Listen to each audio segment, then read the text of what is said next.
இன்னைக்கு மேற்கு தொகுதியில் தேர்தல் அலுவலகத்தை பெத்தானியாபுரம் மேற்கு 5ஆம் பகுதி கழகத்தில் இந்த அலுவலகம் அமைந்திருக்கிறது.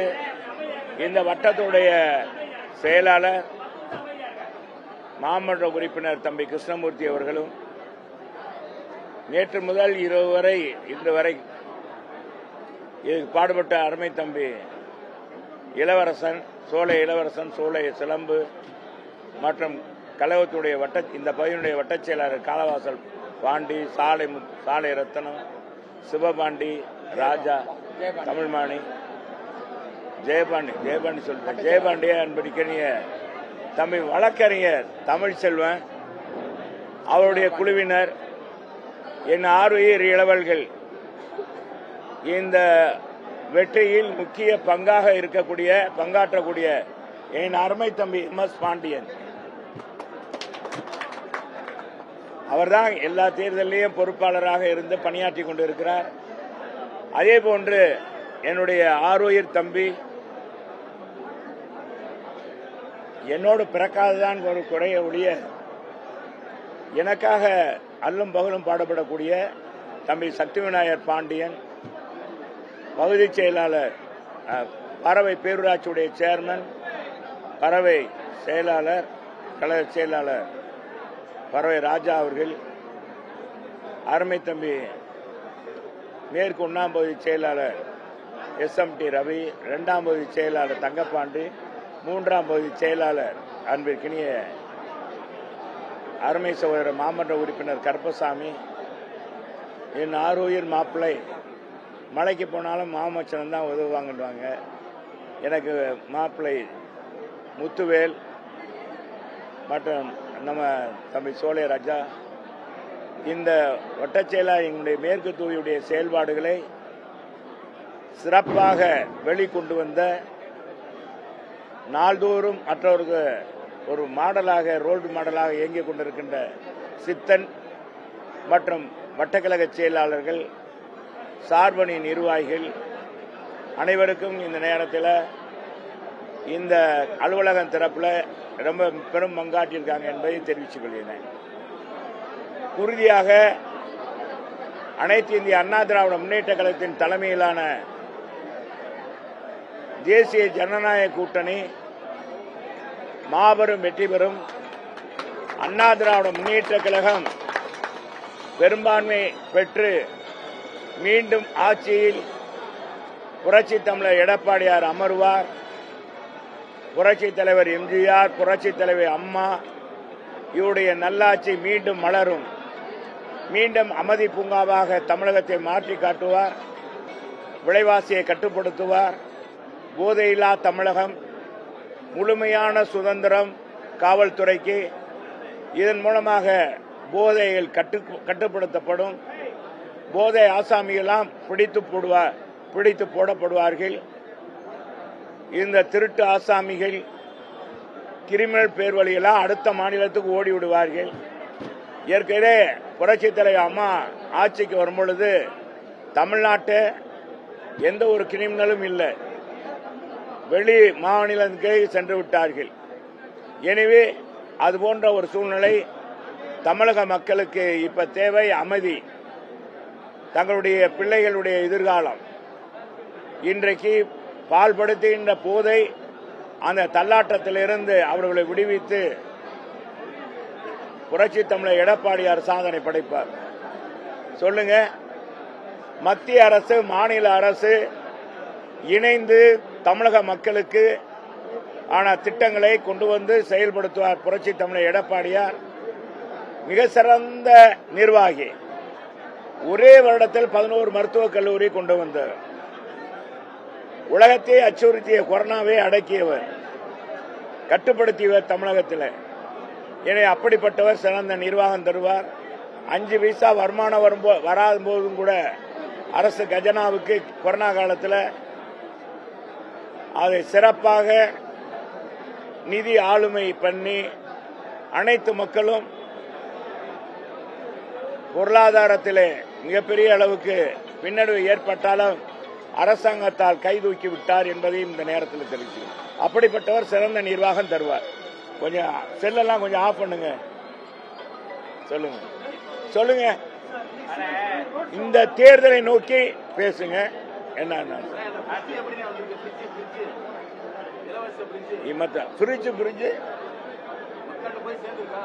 மக்கள்கிட்ட எங்களுடைய தேர்தல் அறிக்கை கொடுத்த அத்தனை தேர்தல் அறிக்கையும் எங்க பொதுச் செயலாளர் அறிவித்திருக்கிற குடும்பத்துக்கு 10,000 ரூபாய் வாக்களித்து முடிந்தவுடன், ஆட்சி அமர்ந்தவுடன் அனைத்து குடும்பங்களுக்கும் 10,000 ரூபாய் வழங்கப்படும் அரசாங்கத்தால்.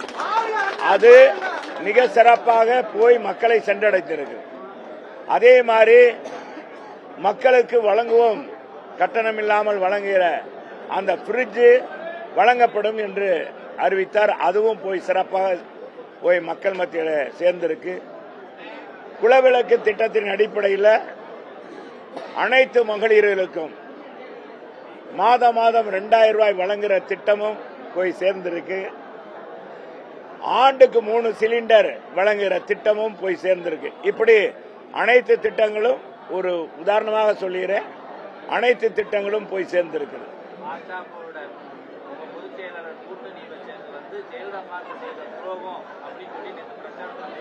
யாரு அவருக்கு முதலமைச்சர் பொதுவாக வந்துங்க தோல்வி பயம் அவருக்கு வந்துருச்சு. தேசிய ஜனநாயக கூட்டணிய ஒற்றுமை, தேசிய ஜனநாயக கூட்டணிய வலிமை, மக்கள் இந்த அரசாங்கத்தை தூக்கி எறிய வேண்டும் என்ற ஒரு நிலைக்கு வந்துட்டாங்கன்னு நினைக்கும் போது இன்னைக்கு முதலமைச்சர் அப்படித்தான் பேசி ஆகணும். எப்ப அவர் பொருள் விற்கணும்ல, கடை விரிச்சிருக்காரு, கடையில பொருள் விற்கணும். அவர்னால கடந்த ஆட்சியில் நாங்க ஊழல் செய்தோம், தவறு நடந்துச்சு, 10 ஆண்டுகள் மோசமான ஆட்சி கொடுத்தாங்கன்னு சொல்ல முடியுதா? தேர்தல் நேரத்தில் பாரதிய ஜனதா அதிமுக கூட்டணி, ஏன்னா பாரதிய ஜனதா பாகிஸ்தானோட நாங்க கூட்டணி வச்சிருக்கோம். இவங்க கூட்டணி குடிச்சா இனிக்கும், மந்திரி சேவையில இது பண்ணா இனிக்குது. நாங்க தோழமை கொண்டா, எங்க அண்ணன் தோழமை கொண்டா கசக்குது. இதுவே என்னன்னா, ஒரு தேர்தலில் ஒரு தலைவர் இப்படி பேசுறாருனால அவங்க தொண்டர்கள் சோர்ந்து போவார்கள். அவர் நினைக்கிறாரு சோர்ந்து போன தொண்டர்களை தட்டி எழுப்பலாம், சிறுபான்மை பிரிவு மக்களை இன்னைக்கு அவங்க வாக்குகளை வாங்கிடலாம் நினைக்கிறாரு. உறுதியாக நடக்கவே நடக்காது. இந்த 5 ஆண்டுகள சிறுபான்மை மக்களுக்கு என்ன செய்திருக்கிறார்? நாங்க கொண்டு வந்த நோன்பு கஞ்சிக்கு 5500 மெட்ரிக் டன் அரிசியை கூடுதலாக வழங்கியிருக்காரா? மெக்கா மெதினாவுக்கு போற பயனாளிகள் நாங்க மானியம் கொடுத்து அவர்களுக்கு அனுப்பி வைத்தோம். முதலாக எங்க அம்மா அந்த திட்டத்தை மத்திய அரசு நிறுத்தினாலும் எங்க அண்ணன் எடப்பாடியார் கொடுத்து அதை நிறைவேற்றி கொண்டிருந்தார். அதே மாதிரி செருசேலம் செல்வதற்கு கிறிஸ்தவர்களுக்கும் நிதி வழங்கி அங்கே வழிபாடு செய்வதற்கு வழிவகை செய்தார் அம்மா அவர்கள். அதே மாதிரி எங்க புரட்சி தமிழரும் செய்தார். அதே மாதிரி இந்துக்கள் திருக்கோயிலாக இருக்கின்ற மானசுரா போன்ற கோயில்களுக்கெல்லாம் செல்வதற்கு நிதி வழங்கினார். ஆனா இவங்க என்ன செஞ்சிருக்காங்க?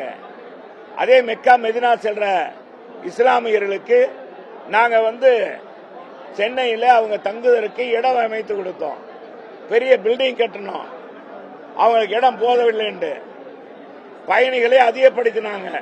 போய் பார்க்கிறவங்கள எங்க ஆட்சியில நல்லா எண்ணி பாருங்க. அப்ப அந்த கட்டடத்தை நாங்க தான் கட்டணும். பள்ளிவாசல் தோறும் புனரமைக்கிறதுக்கு நிதி கொடுத்தோம். அதே மாதிரி உலாமாக்களுக்கு வழங்குற மாத ஊதிய தொகையை அதிகமாக படுத்து கொடுத்தோம். அதே மாதிரி ஹாஜியார்களுக்கு மாதம் 20 ரூபாய் எங்களுடைய பொதுச் செயலாளர் முதலமைச்சராக இருக்கும்போது அண்ணன் எடப்பாடியார் 20,000 ரூபாய் வழங்கினார். இப்படி நான் சொல்லிக்கிட்டே போனேன். ஃபாதர்ஸ் கிறிஸ்தவர்கள் எல்லாருக்கும் கொடுத்திருக்கோம். இவங்க என்ன கூடுதலா பண்ணியிருக்காங்க? என்ன இஸ்லாமியர்களுக்கு செஞ்சிருக்காங்க? எங்க ஆட்சியில என்ன பாதிப்பை ஏற்படுத்தணும்? இவங்க என்ன பாதிப்பை அதை நீக்க போறாங்க? அதை சொல்ல முடியுதா முதலமைச்சரால? எது கொடுத்தாலும் அதை சொல்றார், பூச்சாண்டி காமிக்கிறார். உறுதியாக சொல்றேங்க, மக்களுடைய இப்ப நான் இன்னைக்கு 4 நாள் பிரச்சாரம் பண்ணிட்டேன். மக்கள் போன கடந்த தேர்தலில் எனக்கு கொடுத்த ஆதரவை காட்டிலும் வரவேற்பை காட்டிலும் இன்றைக்கு அதை காட்டிலும் கூடுதலாக மகிழ்ச்சியாக தங்க வீட்டு பிள்ளையாக என்னை நினைத்து நான் 15 ஆண்டுகள்ல இந்த தொகுதிக்கு என்னென்ன செய்திருக்கிறேன். 10 ஆண்டுகள் அமைச்சராக இருக்கும்போது மதுரைக்கு என்னென்ன பணிகளை கொண்டு வந்து 10,000 கோடிக்கான பணிகளை கொண்டு வந்து நிறைவேற்றினேன். இவங்க ஆட்சியில மதுரைக்கு என்ன செஞ்சாங்க நான் கேள்வி கேட்டேன். 200 கோடிக்கு மேல் ஊழல் நடந்திருக்க மாநகராட்சியை அதோடைய ஊழல் பெருவலை பிடித்து ஜெயில போட முடிச்ச நம்முடைய முதலமைச்சரால போடலையே. அதனால மேயர், மண்டல தலைவர், மாநகராட்சி இயங்காம தான் செய்ய முடிந்தது. 69 மாமன்ற உறுப்பினர் இருந்தும் ஒன்னும் செய்ய முடியல. என்ன சொல்றீங்க? அதனால உறுதியாக அண்ணா திராவிட முன்னேற்ற கழகம் மதுரையில் இருக்கிற 10 தொகுதியிலும் மாபெரும் வெற்றி பெறும். அண்ணா திராவிட முன்னேற்ற கழகத்தின் தலைமையிலான தேசிய கூட்டணி வெற்றி பெறும்.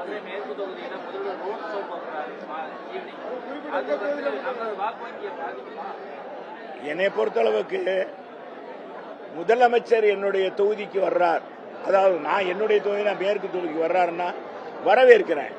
வாங்க வாங்க முதல்வரே, வாங்க வாக்கு கேளுங்க. நான் என்ன செஞ்சிருக்கேன் மதுரைக்கு அப்படின்னு சொல்லிட்டு கேளுங்க. என்ன சொல்றீங்க? மதுரைக்கு இந்த 5 ஆண்டுகள்ல என்னென்ன செஞ்சிருக்கேன். நாங்க கொண்டு வந்த குடிநீர் திட்டத்தை, முல்லை பெரியார் கூட்டு குடிநீர் திட்டத்தை 24 மணி நேரம் செயல்படுத்தினேன் அப்படின்னு சொல்ல முடியுதா? சொல்லு கேட்க சொல்லுங்க. அவர் திறந்து வச்சாருங்க. ஐயா, நிறைய பேருக்கு இன்னும் போகவே இல்லை, குடிநீரே கிடைக்கல, பைப் லைனே பதிக்கல. என்ன திட்டம்? இன்னும் ஸ்மார்ட் சிட்டி திட்டத்தில் 2011 கொண்டு வந்த திட்டத்தை இன்னமும் முழுமைப்படுத்தல. முதலமைச்சர் எதை சொல்லி வாக்கு கேட்பார்? சரி, மேற்கு தொகுதிக்கு என்ன செஞ்சாங்க? சும்மா ஒரு 4 கோயில்ல அந்த அமைச்சர் செட்டு போட்டா முடிஞ்சு போகுதா? சும்மா ரோடு தரமில்லாத கான்ட்ராக்டரை கொடுத்து ரோட போட்டா சரியாயிருமா?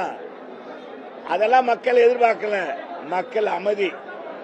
இந்த நாட்டில் போதை கலாச்சாரத்தை ஒழிக்கணும், விலைவாசியை கட்டுப்படுத்தணும், வீட்டு வரி பன்மடங்கு ஏறி போச்சு, மின் கட்டணம் உயர்ந்து போச்சு. இதெல்லாம் என்ன சொல்ல போறாரு? குறைக்க போறேன்றாரா? என்ன சொல்லி கேட்பார்? வரட்டும், வந்து கேட்கட்டும். மக்கள் தான் எஜமானர்கள், மக்கள் தான் எஜமானர்கள். அது எல்லா கட்சிக்கும். எனவே அவர்கள் பார்த்து தீர்ப்பளித்தால் மனமும் வந்து எடுக்கணும். என் புரட்சி தலைவர், மக்கள் தான் எஜமானர்கள், மொத்தமா மக்கள் தான் நீதிமான்கள். தலைவர் கேட்ட மாதிரி நான் என்ன தவறு செய்தேன் 1980 கேட்டார் அவர் ஆட்சிகள். அதே மாதிரி நான் கேட்கிறேன், இந்த தொகுதிக்கு நான் ஏதாவது குற்றம் குறை செய்திருக்கேனா? என்னால 10 ஆண்டுகளை ஏதாவது என்னை குற்றம் சொல்ல முடியுமா அப்படின்னு நான் கேட்கிறேன். 5 ஆண்டுகளை என்னுடைய பணி தொய்வாயிருக்கா? சட்டமன்றத்தில் குரலாக ஒழித்திருக்கேன், என் மேற்கு தொகுதிக்கு ஒழித்திருக்கேன், மதுரை மாநகருக்காக ஒழித்திருக்கேன். நல்ல வேட்பாளர் ஒரு மக்கள் என்ன நினைப்பாங்க?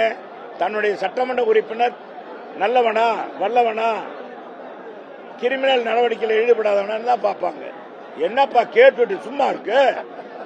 நான் என்ன சொல்றேன், இதெல்லாம் பார்ப்பாங்க. அதனால முதலமைச்சர் வர்றதை பத்தி எனக்கு கவலையே இல்லை. வந்தா வந்துட்டு நல்லா வரவேற்று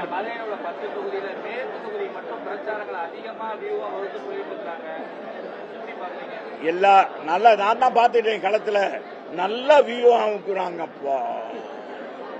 வியூகள்லாம் நல்லா தான் இருக்கு. அதான் தம்பி, கட்டம் கட்டி பிரச்சாரம். இதெல்லாம் படம் ஓடலாம், விளம்பரமாகலாம். படம் ஓடணுமே. எப்ப படம் ஓடணும்? மக்கள் ஆதரவு இருந்தா தான் படம் ஓடும். இந்தியன் 2 படத்துக்கு கொடுக்காத விளம்பரமா? எத்தனையோ படங்களுக்கு விளம்பரம் கொடுத்தாங்க, என்னன்னா பில்டப் கொடுத்தாங்க. ஏற்றுக்கிட்டாங்களா? மக்கள் இல்ல. மக்கள் களத்துல சாதாரணமா எடுத்த படம் வெற்றி அடையுது. இந்த தாய் கிழவின்னு ஒரு படம் எடுத்தாங்க. இந்த தாய் கிழவி இன்னைக்கு பிச்சுக்கிட்டு போகுது. அதே மாதிரி ஒரு சின்ன என்ன பந்து, என்ன ஒரு ரப்பர் பந்து, அது ஒன்று ஒரு படம் எடுத்தாங்க, பெரிய பட்ஜெட்ல. அது மாதிரி நான் அவங்களுடைய ஊழியன், மேற்கு தொகுதியுடைய ஊழியன், அவங்க வீட்டு பிள்ளை, என்னை தேர்ந்தெடுக்க அவங்கள ஒருத்தராக நினைக்கிறேன்.